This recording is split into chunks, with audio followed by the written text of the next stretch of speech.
सुद्धा आहे. तुम्ही तुमच्या भाषणांच्या माध्यमातून अनेक हिंदू देवदेवतांवरती सुद्धा तुम्ही टीका केलेल्या आहेत. उदाहरणार्थ गणपतीवरती सुद्धा तुम्ही टीका का, म्हणजे नेमकं? गणपती हा जो उत्सव आहे ना, हा पूर्वी नव्हता. बरं.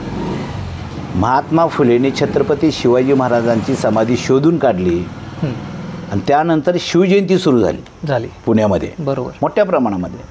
आणि मग ह्या ब्राह्मण्य लोकांना प्रश्न पडला, शिवाजीच्या नावे जर बहुजन समाज जर एक झाला तर आमचं काय, आमच्या व्यवस्थेचं काय? बरोबर.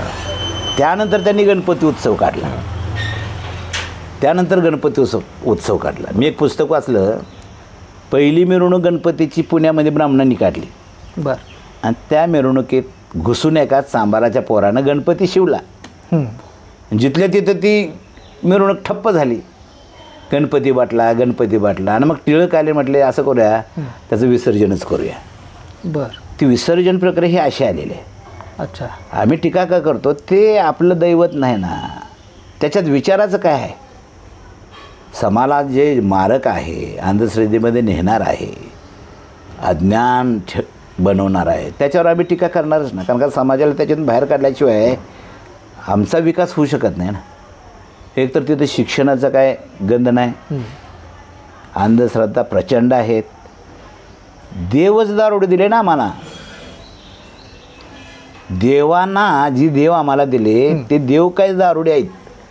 आम्ही त्यांना विरोध का करतो? कधी तर बहुजन समाजाला त्यांनी सांगितलं पाहिजे, बाबा दारू पिणं वाईट आहे. कधी नाही ना सांगितलं.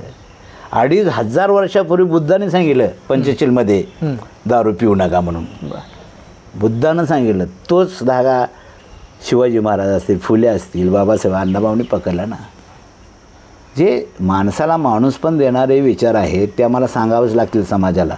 जे माणसाला माणूस पण नाकारणारे विचार काय आहेत, याच्यासाठी आम्ही त्या देवाधर्मावर टीका करतो. याचा अर्थ आम्हाला देवाधर्माला विरोध करायचा नाही, पण ते अज्ञान पसरवणार आहे, अंधश्रद्धेमध्ये ठेवणार आहे. आणि अंधश्रद्धेमध्ये माणूस राहिला की त्याची बुद्धी खुंटते, तो विकसित होत नाही. मग करता धरता तो आहे म्हणतात. करता धरता कोण आहे? तो आहे, परमेश्वर आहे. मग त्याच्या हातात काहीच नाही. बाबासाहेब म्हटले करता धरता तू आहेस. बुद्ध म्हटले आत्तदीप भव, तूच तुझा करता धरता आहेस, दुसऱ्यावर अवलंबून राहू नको, हे बुद्ध सांगतात. मग हे विचार आम्हाला सांगायला पाहिजेत ना. तर मग